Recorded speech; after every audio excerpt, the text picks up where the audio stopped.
පිනක් දාමක්වත් කරගන්න වෙලාවක් නෑ මල්ලි කියලා ගොඩක් අය කියලා තිබ්බා. පුළුවන් නම් දලදා පෙරහැර මතක් කරගෙන මේක අහන්න. සෙංකඩ කාලේ පුර දලදා මැදුරේ කප් සිටුවා ආරඹන තේවාවේ කස කරු පෙරමුණ පන්දම දිලිසේ එක්වෙමු සාදු කියා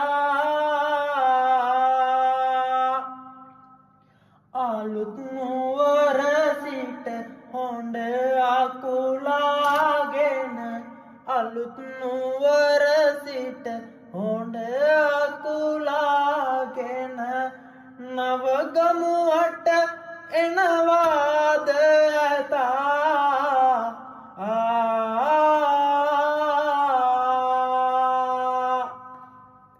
දෙව්පුර ඇතු පිට කරඬුව තැබුවේ නට්ටුව තාලෙට පාදය තැබුවේ ජීවමාන බුදු අභිනා මඟුලට එක්වෙමු සාදු කියා